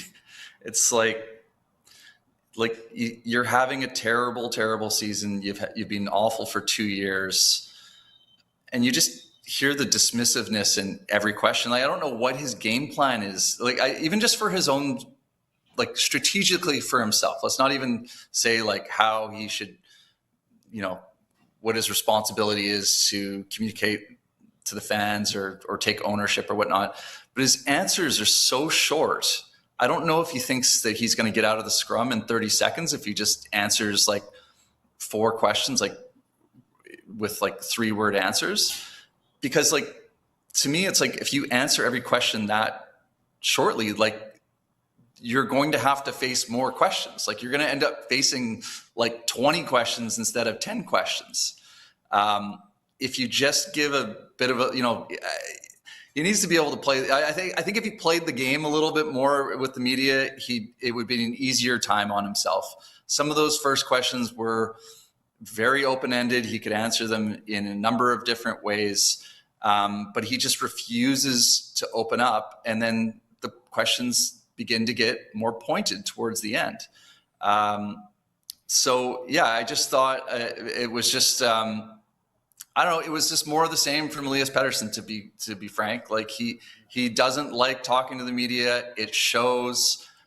Obviously, he's frustrated. Of course, he would love to be playing better. Of course, he would love to be on a team that's picking up more wins. But he's part of it, right? And he's had 2 games. Like I looked at the stats with the shots on goal. To me, is the most telling. Like he should be the focal point on the power play. He should be getting a shot on goal every game without question, given his spot on the power play. He hasn't had a shot in the last 2 games. He hasn't had he's gone without a shot on goal in 7 of the last 13 games. In over half the games he's played this season, he has 1 shot or fewer in more than half of them. Like that is just totally unacceptable. His defensive work has been good. He's playing like a solid third line center. But like his offense, like where is that? Does he want to be a difference maker? It's so frustrating to watch him, and then it's so frustrating to listen to him try to, duck questions with media. Lastly, Jake DeBrusk walking back comments that he doesn't want to be a part of a rebuild. Is there any putting that genie back in the bottle, Rob? I mean, outside of Philip Hronik, whose agent contends that he absolutely doesn't want to go anywhere, I mean, who does want to be on this team? I don't think no player wants to play on the 32nd team in the league. It's got to be frustrating for DeBrusk. Is there any putting the genie back in the bottle? I don't think so. I don't think anybody would blame him. And I'm sure he's not alone. Why do you think Hronik wants to stay? Just wants to be king of the losers? What's the point? Got to be careful what I say here. I might have Alan Walsh will be coming after me here. No. Yes. No. I mean, I have no idea. I mean, look. I don't think anybody really is loving this right now, Hronik included. He's been. I mean, we're talking about the shining lights. Like he's not a prospect, but Philip Hronik has had an excellent season. He's been, one of the guys that they've been able to depend on. And by all accounts, sounds like a guy that is good in the room, good in, not good with the media necessarily, but he's good with his teammates and they seem to love him. I don't know if that makes him a captain to wear the C. Probably I'd give him an A for next season, but yeah, Philip Hronik he's at least been, in all situations defender. I know everyone was slamming looking back at the trade with Bo Horvat when, being in Milan and kind of raving about the way Bo was playing. You can look back at the decision to keep Bo over Miller and Pettersson, or to let Bo go and keep the other 2 guys. But when you look back at the trade, like Hronik's, he was a really important player for the Czechs. He's a really important player for the Vancouver Canucks. So they do have that. Hey, if it was Bo Horvat for Philip Hronik with kibbles and bits around it, you could absolutely make the case that the top pair, all situations, right shot defenseman is a more valuable asset than Bo as a second line center. It's just what moving out Bo constructed in terms of team culture and team and dressing room dynamic. I think that you have to weigh into all of those recriminations, and needless to say that that didn't work out well for the Canucks. Rob, we are fresh out of. By the way, I was just going to say, but I was thinking about this the other day. It's kind of unbelievable that Bo has become the best of those three. Like you take Horvat over Miller or Pettersson like any day of the week now. And when they moved off him, I don't know how many people were necessarily saying that he was like the best. He was third in the power rankings. He was third for sure. Right? For the entire time that those three were together, he was number 3. And he was kind of on a heater when they traded him, but nobody really thought that. It's just kind of unbelievable that. I don't know that he's actually. It's an amazing point, Rob. I don't know that he's actually gotten better here, guys. I just think he hasn't moved. He's just stayed very good, rather than the 2 excellent guys have plummeted. Yeah. So you're telling me that Bo, the professional, has been able to achieve consistency at the National Hockey League level, game in, game out, year in, year out. How about that? And the 2 petulant. Yeah, exactly. Anyways, that's an amazing point, Rob. You make us smarter. Thank you for this. Until next week. Thanks, guys. Secure some price from the historic Wall Center. Big game downtown. Make Sheraton Vancouver Wall Center your home base for game night and beyond. Walk to the action. Sleep like a champ. Plan your stay at wallcenter.com. Vancouver Whitecaps FC in a Portland Saturday, their first MLS road match of the season. They have yet to be beat this year. 3 wins, 1 draw in 4 matches to date. Joe Hall reporting from training yesterday saying Ryan Gauld is working out in the gym, Sebastian Schonlau and Hal Booney doing light work. Ranko Veselinovic and Sam Adekugbe partial training. That's good news for Sam. Rick Westhead did a nice feature on Sam for TSN. Kenji Cabrera, light work running laps. That tells me that Cabrera's... Need another week. Yeah. And the new guy, Caicedo. What's his first name? Bruno. Not Diber. Bruno. Caicedo arrives on Thursday. Now, they could just go with the lineup this weekend that they went with that on destroyed last weekend. TFC, like absolutely took their lunch money, sent them home. It does play Badwall out of position there, but he did fine. Or you give the Senegalese, the newcomer, a go. Sheikh Seravalli. And see what he does with the full run. And an announcement from the city yesterday in terms of FIFA transportation for the World Cup here in June. So it sounds really weird off the hop.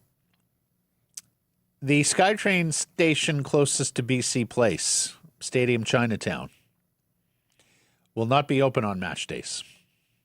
Neither will the Yaletown Roundhouse station. And this is because of what FIFA calls a last-mile pedestrian area in front of the stadium. It's basically a security perimeter. They don't want people being able to get into that perimeter. Up into the perimeter, yes. Right. Yeah. And so on local match days, for those taking SkyTrain to BC Place, that's going to mean getting off at the Main Street Science World station and walking more than a kilometer around False Creek to get to the venue. Doesn't bother me. There will be extra trains and buses on match days, and the trains will go later on days where there's an 8 p.m. kickoff at BC Place. And holy cow, I mean, this is just getting crazy in terms of FIFA matches in the United States and Mexico and what could be. We talked about the civil unrest in Mexico, what that could mean. We talked about the Iranians maybe not wanting to play in the United States, not being allowed to play in the United States after this weekend's military action. Now there's Foxborough Stadium in New England, where the board that runs the stadium has given FIFA an ultimatum. Secure the necessary funding for security operations by St. Paddy's Day or risk losing the entertainment license to Gillette Stadium. 99 days to go, and Foxborough is saying, if you don't make up the $7.8 million funding gap for security, we ain't doing it. And you can take your games elsewhere. I think everybody, as long as you're not in Boston and wanting to go to those games, I think everybody on the outside is going, yes, somebody's standing up to FIFA. I'm sure. And nothing lost if there are no games at historic Gillette Stadium. Yeah, there is that too. It's hosted some Super Bowl teams, not games, but teams. And really, outside of Patriots fans, the place holds no cultural meaning with sports fans. $7.8 million is the gap, I am sure. You know what? This is smart. In the couch cushions of FIFA head office. Well, but that's what makes it smart, Blake. Like, these are smart politicians. Yeah. They're like, no, we're not paying the $8 million. You guys can pay. Yeah. You guys can afford $8 million before we can. Go ahead. Yeah, press the tip button on your Uber. You can give us $8 million. NFL, where Kenneth Walker officially not tagged by the Seahawks and can become a free agent next week. And according to NFL insider Adam Schefter, the Super Bowl MVP is gone. Quote, he will find a more lucrative offer on the open market and he will be leaving Seattle, says Adam Schefter. Now, the reports in Seattle are that the Hawks are monitoring running back Tyler Algier and another running back on the free agent market. Algier rushed for 1,000 yards in his rookie year in Atlanta before they drafted Bijan Robinson, and his carries dropped. He's been an excellent number 2 punch there. He's averaged 4.3 yards per carry over his career, and he hasn't been overworked like a lot of running backs that hit the free agent market. Now, he doesn't catch the ball a whole lot, and he's a very similar power profile to Zach Charbonnet, who is expected back at some point next season, but may not make it for the opening month or so. I don't mind a thunder and thunder. A thunder and thunder. I mean, do think you want to give Darnold a little bit more options in terms of a pass catcher. Plus, they love running that stretch play wide, which requires some speed. Anyways, Charbonnet catches the ball well, though. So if once you get him back, you do have that option. Cowboys tag George Pickens, the receiver. Falcons tag Kyle Pitts, the tight end. Jets tag Breece Hall, the running back. And Colts transition tag Daniel Jones, their quarterback. So those guys should be staying with their club, barring trades. And speaking of, blockbuster in the NFL today is Kansas City trades all-pro corner Trent McDuffie, former UW guy, to the Rams for a first-round pick, number 29 overall in this year's draft, 5th and 6th rounders this year, and a 3rd-round pick next year. 4 picks the Rams give up. Wow. But look, the Rams had 10 picks in this draft. They have 2 in the first round. They still have pick number 13. They needed an elite corner. I think that was shown when Sam Darnold lit them up in the last 6 quarters they played against Seattle. Meanwhile, Kansas City jumpstarts its retool around quarterback Patrick Mahomes. On the quarterbacking front, the Cardinals have informed Kyler Murray that he's going to be released. He was due close to $37 million guaranteed this season, so he's going to play for someone next year at the minimum, much like Russell Wilson, if you remember that a couple of years ago after Denver cut bait. No, it didn't work out for Russell. Didn't work out for the Pittsburgh Steelers with Russell. Murray penned a classy note to Cardinals fans on social media, incidentally. I think there'll be a market for him because there's probably only a couple of quarterbacks in this draft that are going in the first round. Back to Mahomes for a second. Yes, sir. Which he on Instagram wrote, "Damn," as a response to the trade. Didn't sound like he was endorsing it necessarily. Well, but they will steal now from the defense to surround him with some weapons, right? Because he had not much to work with. No. And at the very least, you entertain your fans in the retool, give them the high-flying offense that they became so used to, and then you try to repopulate the defense, right? Kansas City needs a running back. There's a lot of talk that they're going to take Jeremiah Love, the Notre Dame running back, the best back probably since Robinson, in the top 10. They're releasing an offensive tackle. They need help there. They could probably use another receiver. Travis Kelce's washed. They could probably use the tight end, and they've got some holes on defense as well. This could be more than a one-year project, even with the brilliance I guess it already is because they didn't make the playoffs last year. Yeah. Kyler Murray is going to join ex-Seahawks quarterback Geno Smith looking for work. Did you see the joke this week, Blake? United States military sending Geno Smith to the Middle East to help overthrow the Iranian regime. What am I missing? Overthrow. Right. Regime. Yes, got you. Didn't. Lions announced that their tickets for the preseason game at Langford Starlight Stadium are going to go on sale March 31st. The game is May 23rd versus Edmonton. The night before, pregame concert by country rockers Born Reckless, also at Starlight. Lions games on the island, both preseason and regular season, have sold out quickly. So if you're planning to go, get on this early. Little surprised the Kelowna games haven't sold out yet, at least as of yesterday. The party zones are sold out and they're being expanded.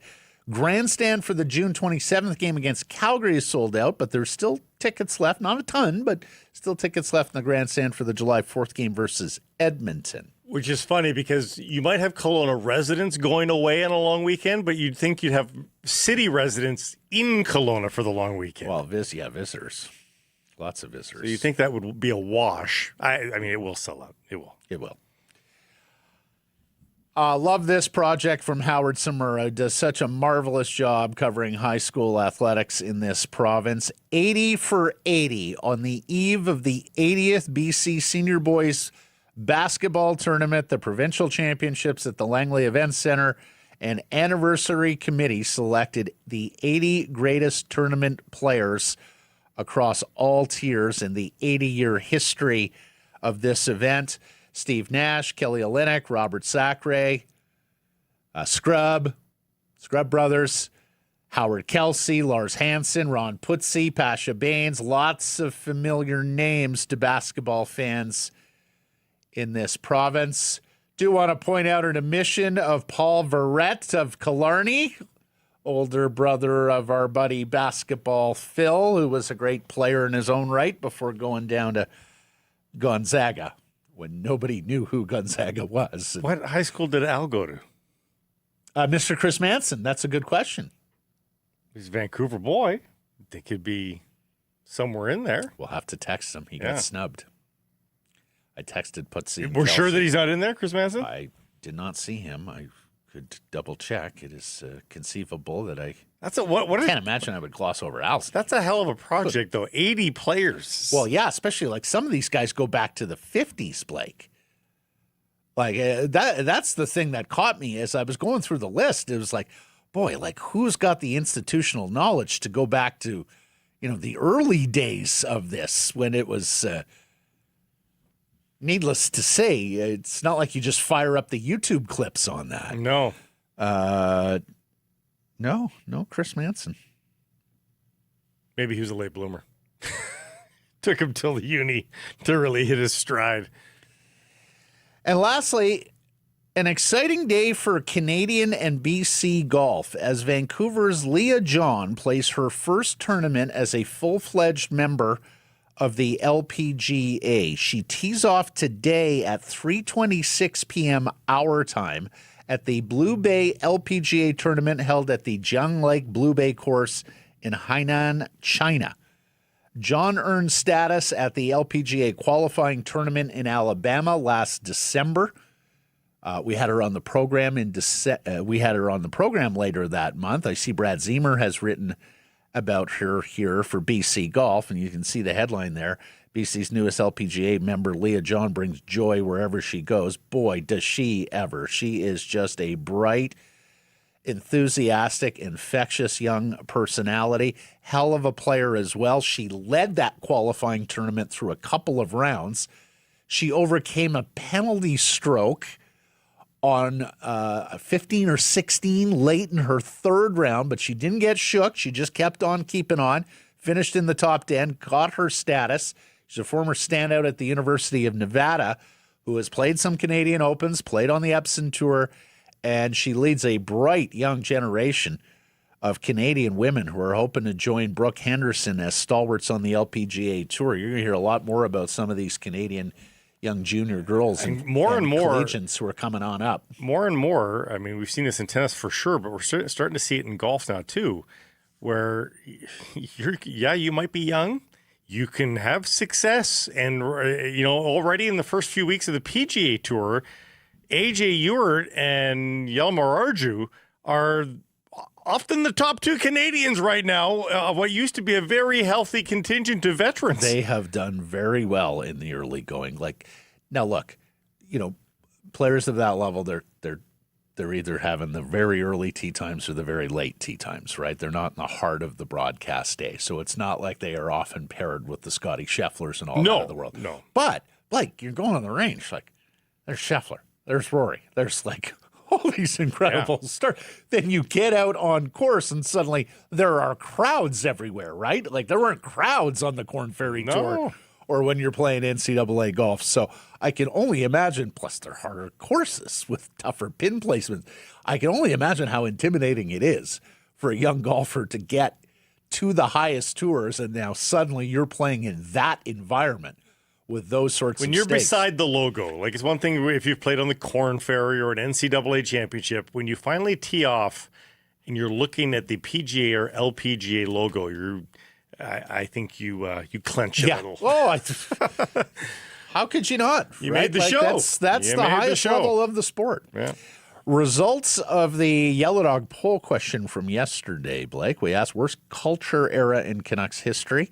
The options were the Messier years, PD versus JT, or right now, and the people said, "Oh God, it was very close." I will give you this, very, very close. I could argue three-way close. Three-way close. The only thing that prevents it from being the Messier years is just age gap and who the. I'm going to say Messier still won. Very close. Messier was 35%. Right now, got 36%. I mean, it was decimal points. Wow. PD versus JT got 29%. A lot of people said, really, this is just extension of PD JT. I hear that. That's fair. Yeah. Colin in Planning says right now, Chris says Messier area still had players who gave a shit and didn't like losing and stood up for each other. And Greg says, as an old dinosaur, I didn't think things could get worse than the Messier days or Bill LaForge's short stint as head coach. We were thinking of putting something like that on the poll, but we just figured it's so far gone that not enough people would know. But Greg says, here we are. Indeed. Here we are. Errors and omissions from yesterday's program and beyond. Cam Robinson wondered, he said, Brandon Boer, the BC college free agent, he said he thinks he's a BC boy. Conflicting info here. I see him either born in Burnaby or Fort St. John, but he did play at West Van Academy, so he's one of the college free agents this year. I talked about how there's going to be a push to name a street likely around Nat Bailey Stadium after Jim Robson. Yerke checked in and went, well, there's already a street in Vancouver named Robson. It's well said. Fair enough, Yerke. You might have to be more specific. I think this one may carry the first name as well if they get it done. And Wyatt Arndt, the stanchion, was the originator of Chaos Draft. Of course it was Wyatt Arndt, the stanchion. Huh? If there's going to be a sticky nickname in this town, it is Wyatt Arndt, the stanchion. The wrestling impresario. Now, and a hell of a writer for Canucks Army. Those that live in the North Shore know that there are 32 incarnations of Keith Road on the North Shore. Well, there's a lot of marine drives, too. Yeah, two major marine drives. Honestly, there's too many marine drives. It gets like before Google Maps, the marine drive thing was... Two major marine drives and a major marine way. Like, stop it already. Enough with the Marines. We get it. So putting another Robson would be confusing. Why don't we just add it to this one? I love it. Jim Robson. Yeah. Street. It is the street, right? Robson Street, yeah. Jim Robson Street. Done. I'm going to guess it was named after a different Robson, and so you're sort of stealing their legacy. But no one remembers that Robson now. It's time to move on. Thanks for joining us, everybody. Appreciate you spending some time connecting with the program. Please do subscribe to all our assorted channels, YouTube and wherever you get your podcasts. It costs you nothing. Just hit that subscribe or follow button.